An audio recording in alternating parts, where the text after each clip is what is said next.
Hi, welcome to this episode, the eighth episode of Fish for Fallen Light, a semi-regular podcast in which I speak with poet and writer friends about their favorite poems.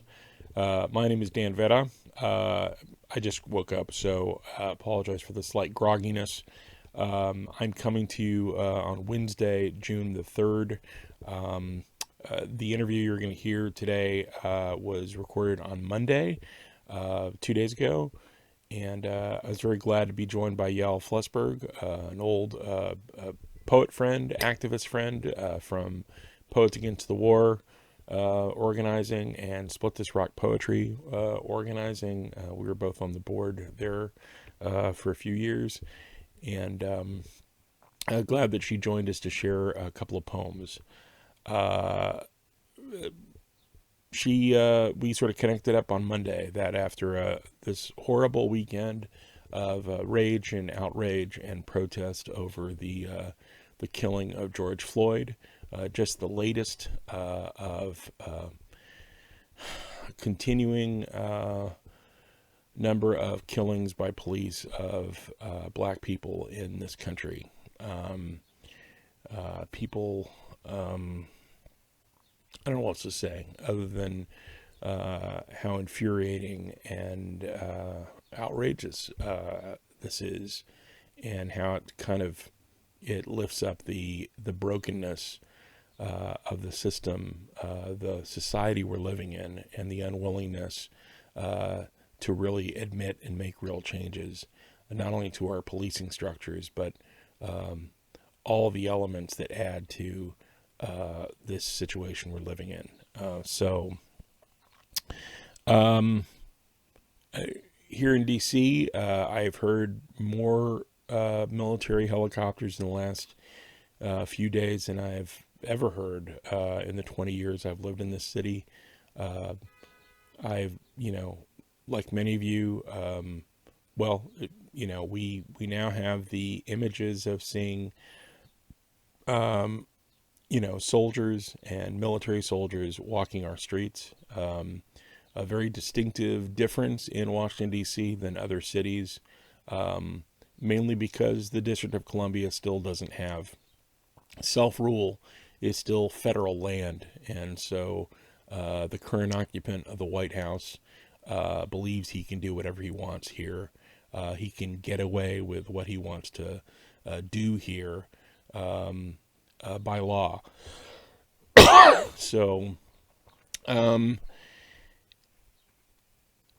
that's just the context of today's conversation with Yael.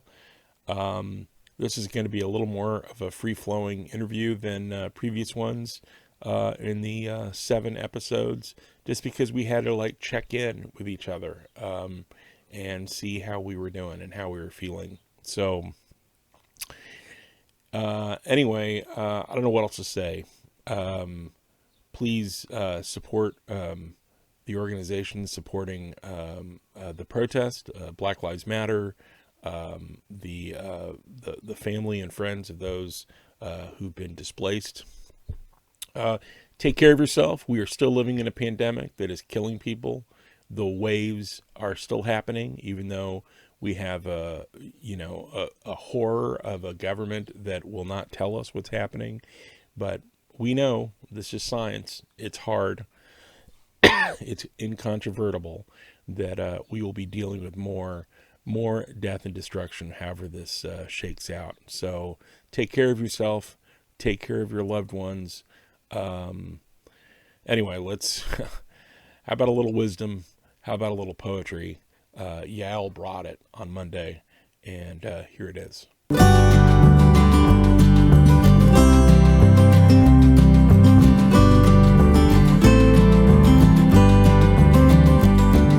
right.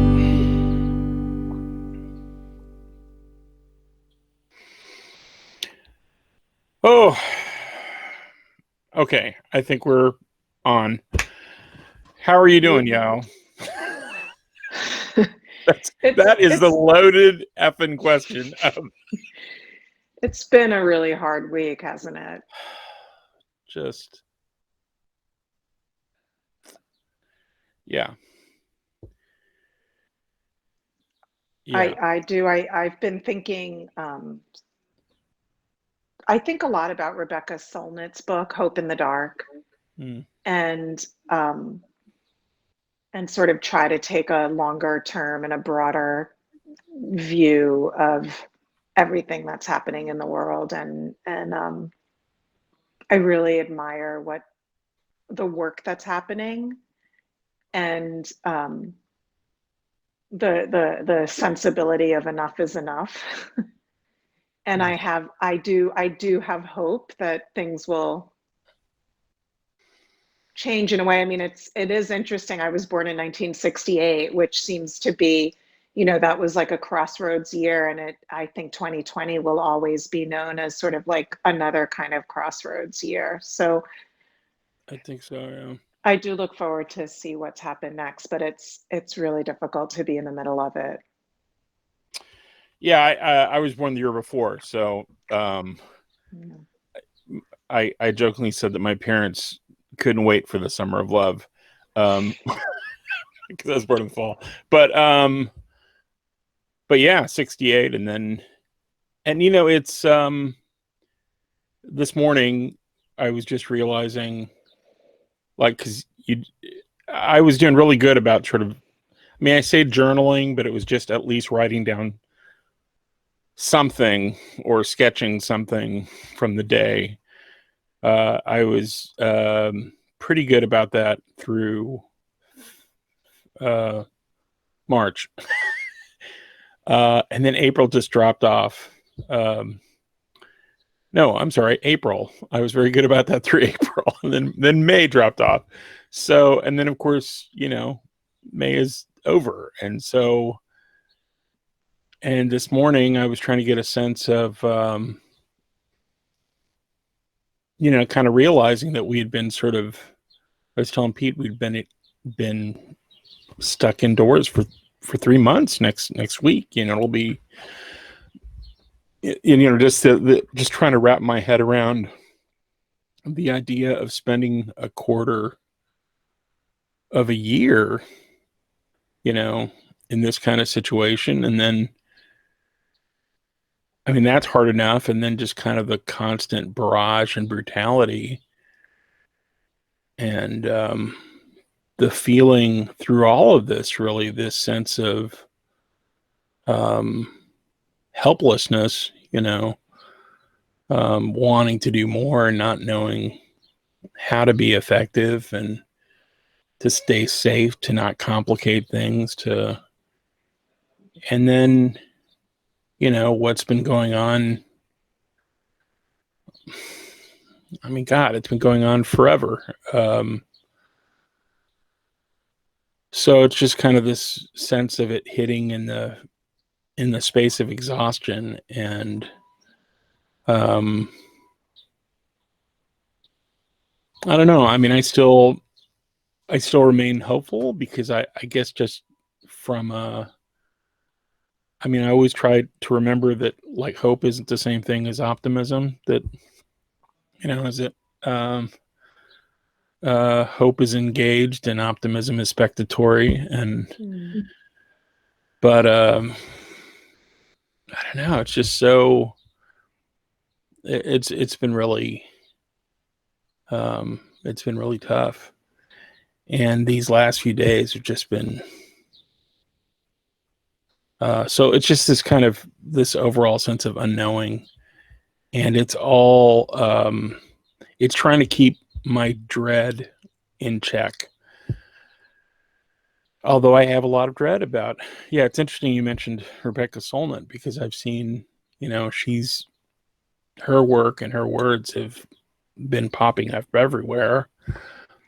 Um, I've also, it's been really helpful for me to, like, kind of read up on history I didn't know on, um, the influenza outbreak of 1918, and how that, I don't know if, um, I mean, I've been sort of talking about it in the previous podcast, but, this kind of global history, and a lot of the history recorded in the narratives and diaries of women who were the primary, they were the frontline responders in these communities, these countries, while Northern Europe was in the middle of World War One, and so that's all kind of wisdom and recorded testimony that's only been gathered and understood in the last 10 to 15 years. So, but seeing how it spread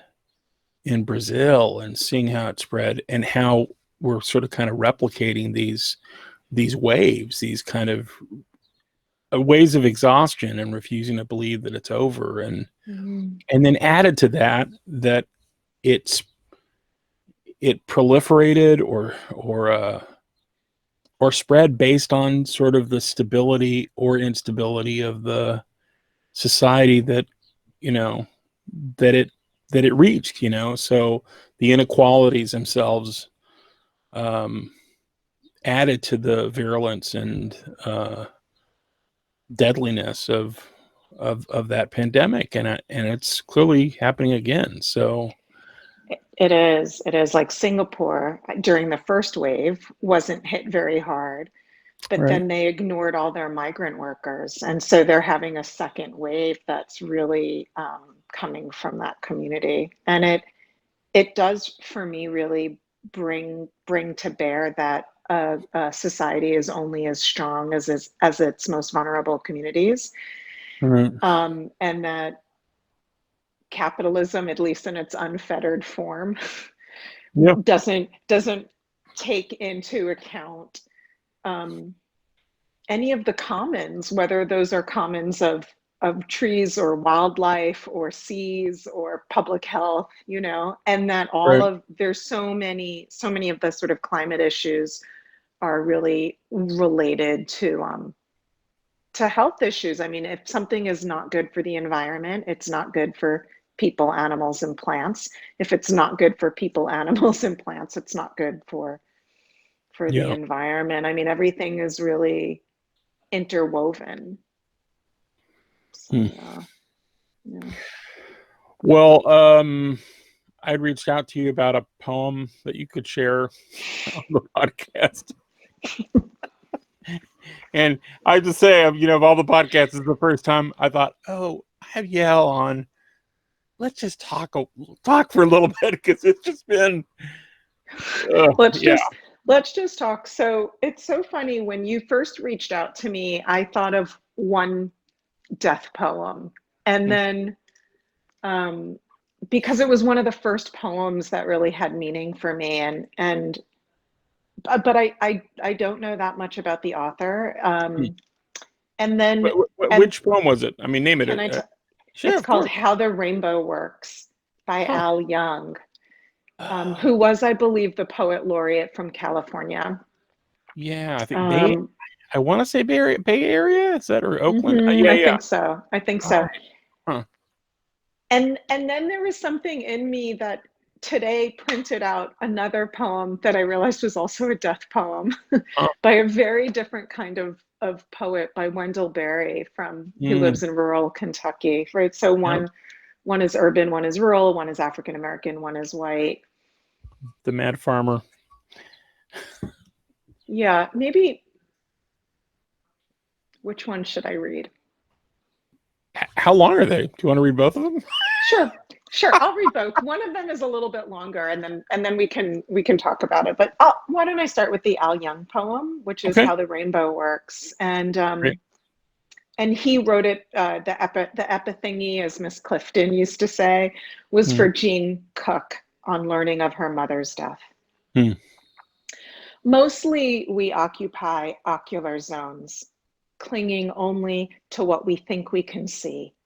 We can't see wind or waves of thought, electrical fields or atoms dancing, only what they do or make us believe.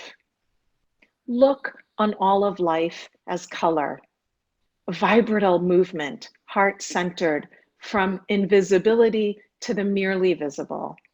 mm, Never mind what happens when one of us dies. Where were you before you even get born? mm. Where am I and all the unseeable souls we love at this moment or loathed before birth? Where are we right now? Everything that has ever happened either never did or always will, with variations. Let's put it another way. Nothing ever happened that wasn't dreamed, that wasn't sketched from the start with artful surprises. Think of the dreamer as God, a painter, a ham to be sure, but a divine old master whose medium is light and who sidesteps tedium by leaving room both inside and outside this picture for subjects and scenery to wing it. Look on death as living color too, the dyeing of fabric, submersion into a temporary sea, a spectruming beyond the reach of sensual range, which, like time, is chained to change.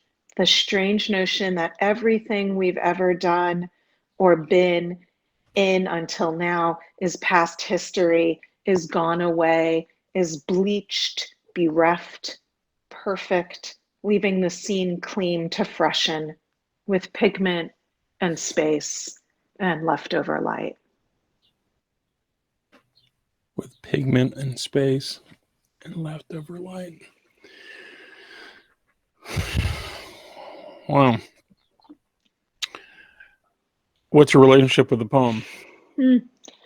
So one is that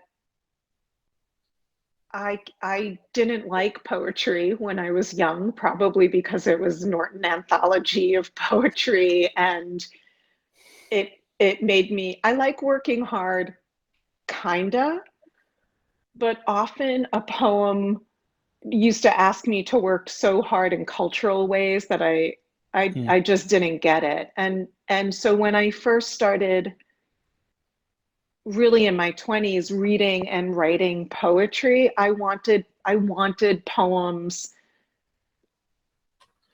that spoke to me directly but could also be about the bigger questions in life, like, is this life even real, and what happens when we die? I've always been and still am a little bit obsessed with death, and how that gives our lives meaning, and what it is. I mean, you were just talking about what's our role right now, what's the best thing we can do. And for me, those questions are sort of contained within the knowledge that our lives are relatively short, Yeah. certainly shorter than a tree's life, for example. Yeah. And I think part of what I love about this poem is he's talking about physics and different dimensions, and how there's so much that we now know is true.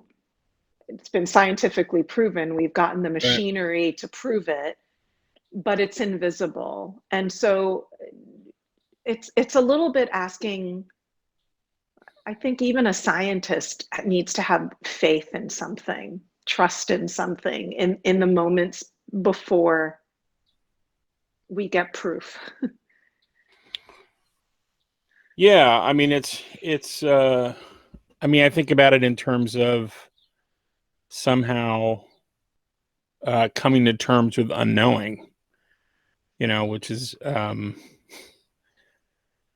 I mean, I do think kind of that sense of, I don't know, not having certitude that, I mean, in a way, I mean, yeah, for a scientist to know, I mean, I'm going to forget the mystical writer, might have been Brian Swim, who's a cosmologist that I remember reading right out of college, but, who talked about sort of that element of, well, in the Upanishads, if you believe you know, you don't know, and if you believe you don't know, you know. I'm paraphrasing horribly, but there's this kind of desire to like understand everything, and certainly among physicists and quantum physicists who have to deal with these concepts of reality that blink in and out of existence without any explanation. Mhm. Um, and so it's kind of like that beginning, that the beginning point is that we don't know everything, that everything is kind of laced in mystery, that there's a limit to our knowing, and yet, we can sort of kind of operate in that, I don't know, Yeah, that space, that sort of, totally. yeah. And And part of it, I think, goes hand in hand with doubt, um, I mean, it's in a weird way, that's how it sort of manifests in the scientific, rational world, and kind of in religious spheres. I think it's the dividing line between extremism and fundamentalism that wants this concrete, that somehow seems just as terrified about doubt and unknowing. Um, right. yeah. Well, when you were talking both before the poem and after the poem, you were talking about kind of certainty. And it is really interesting that the three biggest emotional stress factors for humans is lack of certainty, lack of information, and powerlessness, which it can also be learned helplessness, right?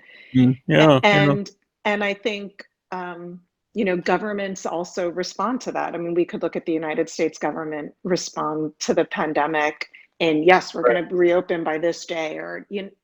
Yeah. it's trying to create certainty where certainty doesn't exist. It's very difficult for us to live in ambiguous spaces, in more nuanced spaces, right? Yeah. And it feels as if we're living under the triple whammy of those three things, at the same time. I'm also reminded, just, uh, I think, God, it was early. I think actually even before Trump won election, that Pete writing something about Steve Bannon and the models that he took were Mussolini. It was all about, this fascist, basically constantly fomenting chaos, and disorder to just overwhelm, because that becomes overwhelming after a while, and so your sense of what's going on becomes eroded. And I do think, to go back to what we were saying, kind of earlier, that I think part of the eruption really is this response, not only to the 3 months or almost 3 months of being sort of like closed in, but also just years of unknowing and this kind of sense of disconnection. I thought about it a couple weeks back when I don't know if you saw the broadcast they did for the graduating high school students, but I remember watching, Pete said, "Oh, Obama's going to give a speech," and I came down, and within 5 minutes, I was kind of weeping. I was just thinking about. I mean, it really hit me, just in a way, I guess, that it just hadn't hit me yet. How I couldn't imagine what it must be like to be that age. These high school students to be going through all of this, and not even have the semblance of, I mean, even the lying guise of stability in our leadership. I mean, I mean, there has been kind of leadership in this country that I've hated for a long time, but you at least had the sense that there was at least the veneer of trying to maintain some kind of order or decency, or, and that's just gone. I mean, that's just utterly bankrupt. And that's just, and we know that, we are organisms, and we all respond to sort of like stability and nurture and touch and all those things that we seem so disconnected from now. And so we're all experiencing it to different, you know different effects. um so yeah, I just, Mm. yeah. So maybe that's the other thing about this poem that I really like, actually, that the talk that Obama gave, one of the things, one of the things that I noticed about it, and when I also I'm blanking on her name, the Prime Minister from New Zealand, in her Facebook Live talks, Oh she yeah. and even Angela Merkel, there's not, I mean, it's not, we don't know everything, but we can say we have no idea how this is going to turn out. But let me share with you what I do know. Let me share with you what is happening. Right. Let me share with you what I suspect you're feeling right now, Hmm. Hmm. right? Or what you're experiencing right now. Like, what you're experiencing is not a lie. Um, Yeah. and that in and of itself is very calming, as opposed to, and that's something about this poem too, is that he's like, yes, I know your mother died, but here's how I view death. Here's Hmm. here's what we know about what happens. What I also love about it too is, I mean, I wrote down well, the Mhm. first line I wrote down was, "Where are we right now?" Which, of course, is sort of like, I mean, some days I kind of I keep telling Pete that we need to like set up a closet just so I can do scream therapy, because I think, just, but I could easily yell out, "Where are we right now?" It's like that poltergeist moment at the very end, with the dog, what's going on? She comes back and the house is all folding in on itself. But I also think, what I love about the poem too is that there's not only the sharing what we know, what the speaker knows, but also this humility about not Mm. knowing at all. And I didn't hear the Merkel, the other speeches, but I did appreciate that in Obama, said things are broken. I mean, that's the first part. And that, and I do think I thought, I thought sometimes, I asked my mother, who's still alive and in her late 80s, if she had any memory of this in her lifetime, well, something similar, and she said no. She just said that, she was just kind of overwhelmed by it. And then I also asked her if she remembered any stories in Cuba of people talking about the influenza in 1918, and she didn't kind of offhand remember, because it's not that far off, but that, stories would have been told, but that was one aspect of that influenza, that people just stopped talking about it, sort of forgot it collectively almost. But I also think part of the humility has been, I mean,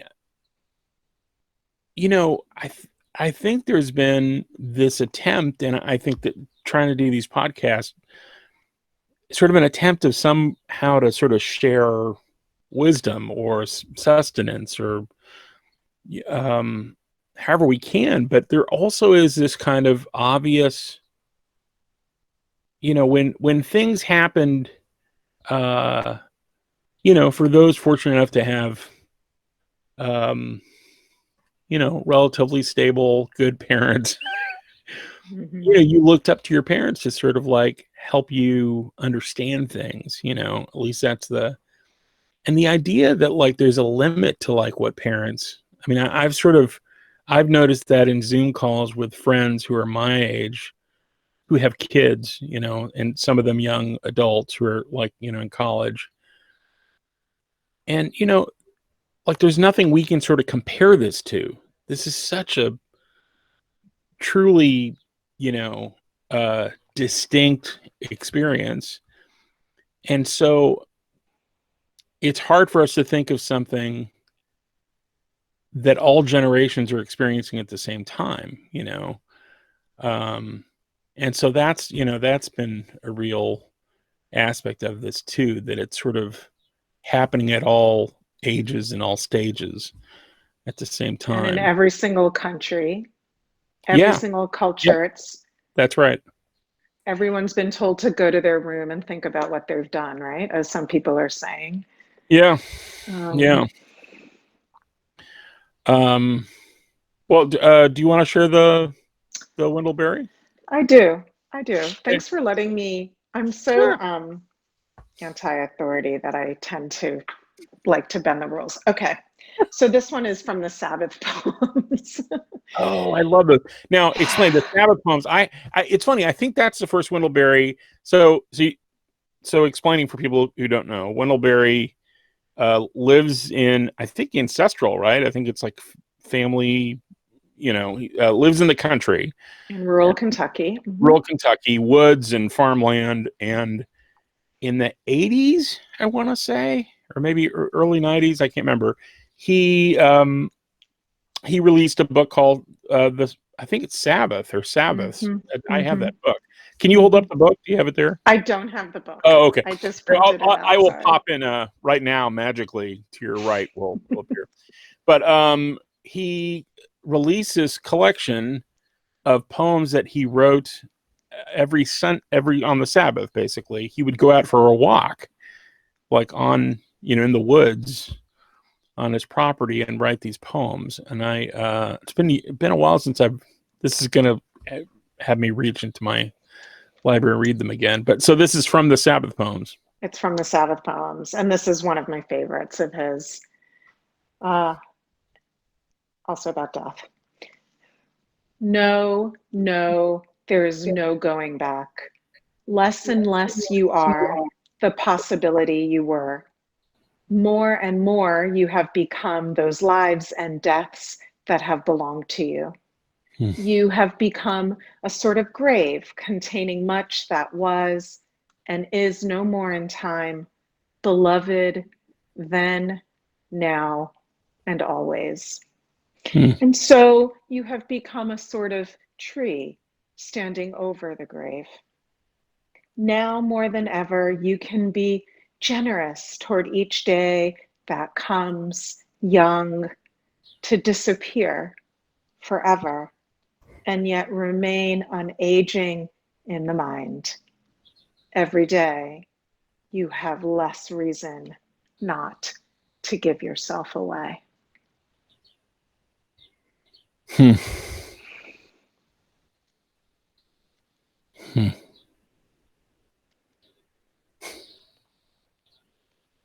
And so, especially as I am getting older, I'm in my 50s now. I first fell in love with this poem I think in my late 20s, early 30s. But I feel like I understand it in a different way now. And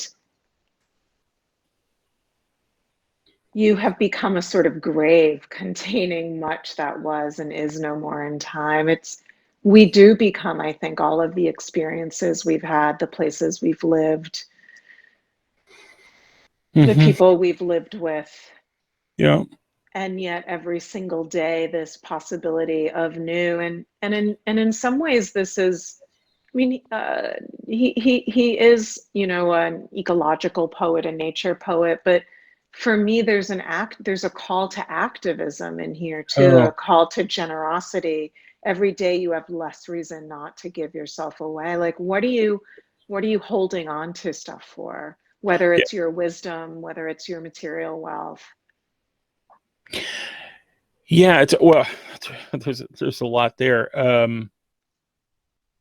Yeah, I was thinking of there. After my father died, there was a poem.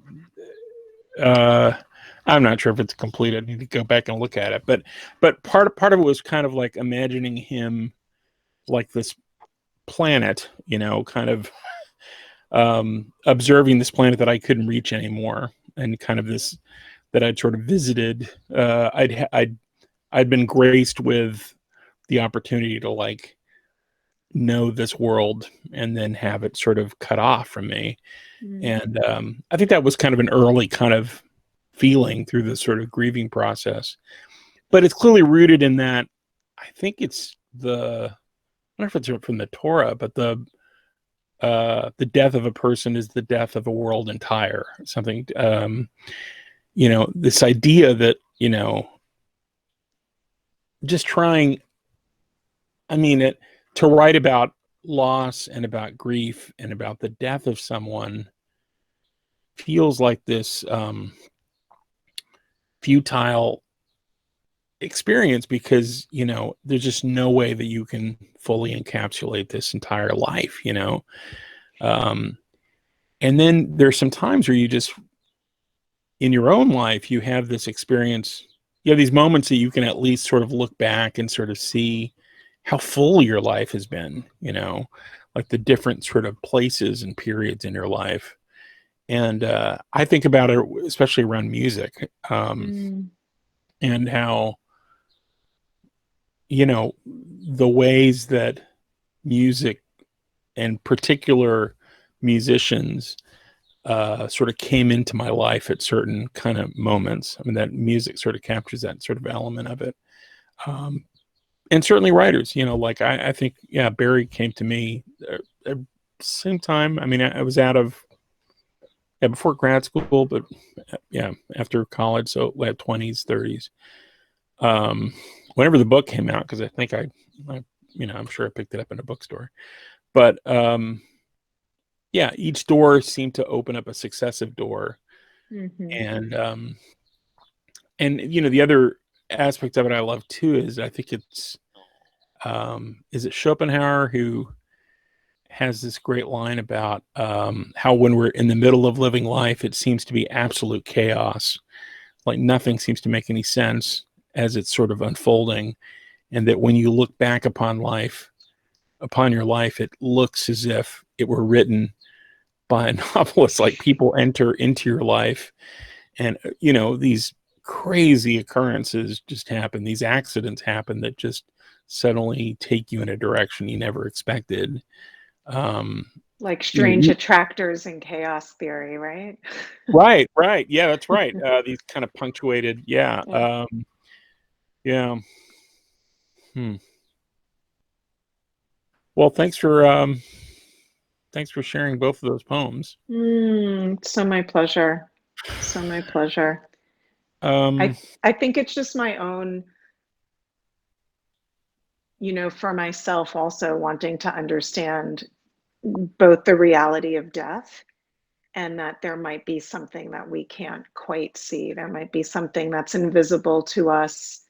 There might be something that's inside of us. I mean, in some ways, both of these poems can be in right. conversation with each other too. That there's so much more.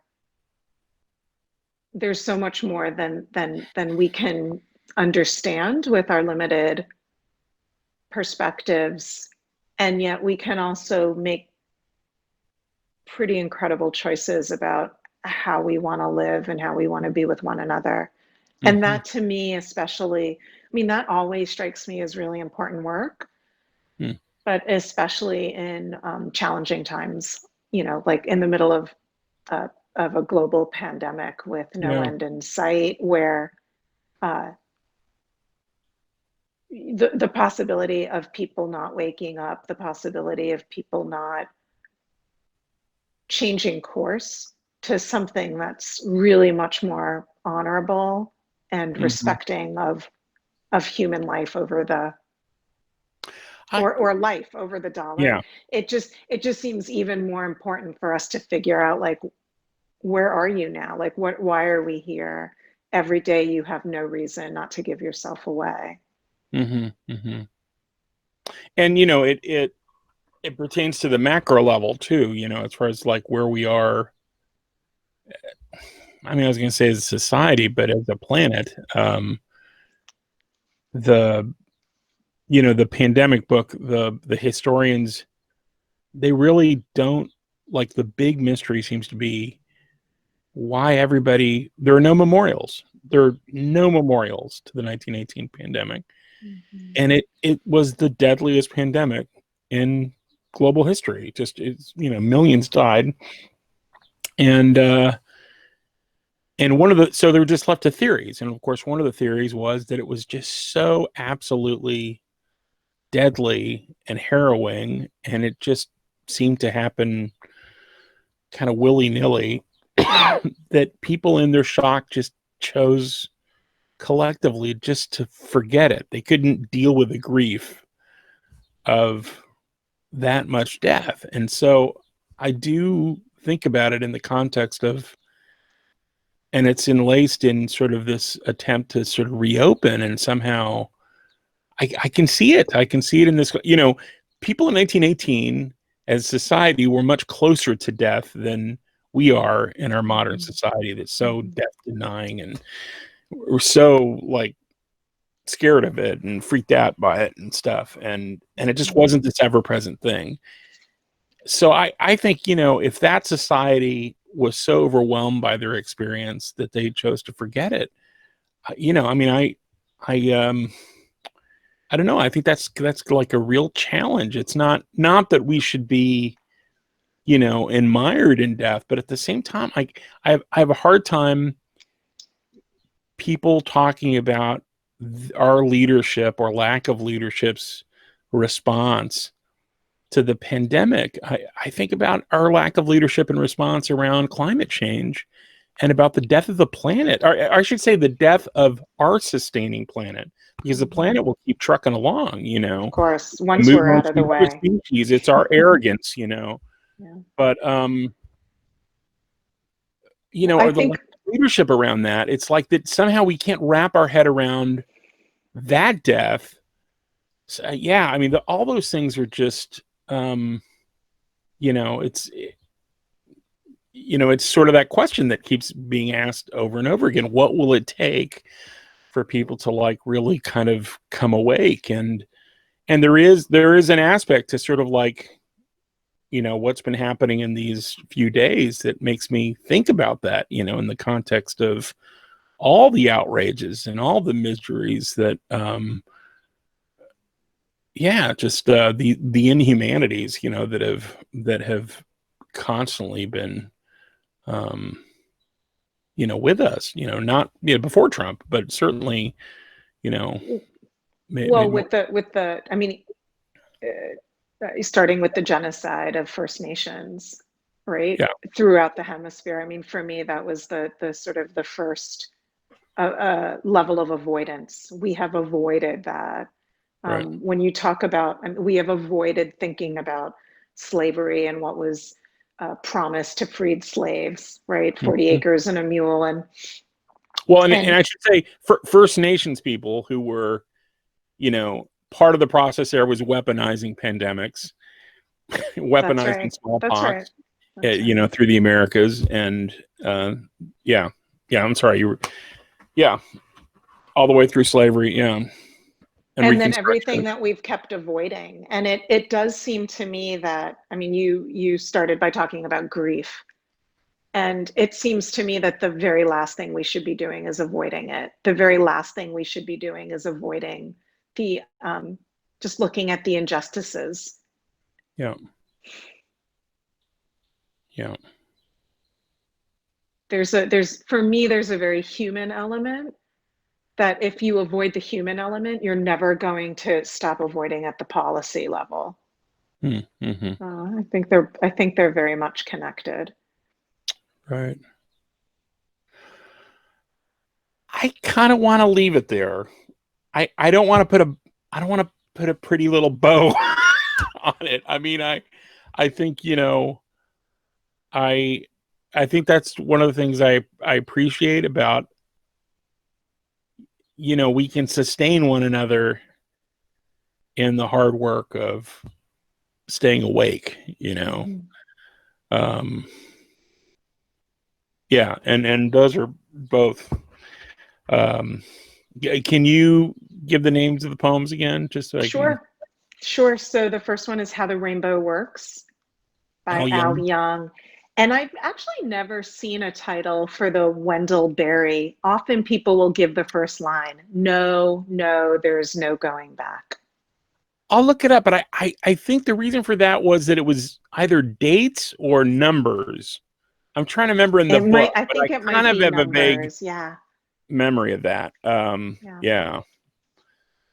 Wow. Well, Dan, thank you so much. thank you, Yael. Yeah, I didn't know. I mean, I've enjoyed doing these. I mean, it's meant a lot to me to sort of kind of be able to have these conversations. But after this weekend, yeah, it's just, it is a balm in Gilead. So It is. I send you a big hug. I wish big hug. I'm looking Um, forward to the time when we can do that in the future in yes. person. Until then, we will have to. I'm like kind of looking at my window at the Hannah, our tree, Your tree. and the birds that we named the tree Hannah, of course. But the birds, and I'm reminded that the bird, not all birds, I think. Well, I don't know that I know of, but birds do the big shows of. Um, they demonstrate to each other when there's. I don't know if you've seen some of the bird species that have very ornate dances of greeting. And when Hmm. Sue Scheid was visiting, yeah, a friend of both of ours, came to visit for at the in our back garden at a safe distance. We each did a very active show of greeting since we couldn't do a hug and a handshake. So Hmm. anyway, take care, Yael. Thanks so much. Thank you. Thank you so much for having me read poetry. It's really meaningful. Glad to be that audience.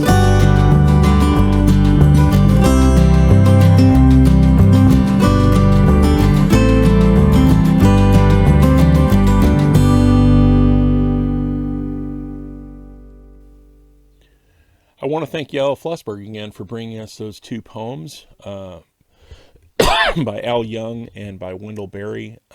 It's the kind of necessary wisdom that we need to read more of during these days.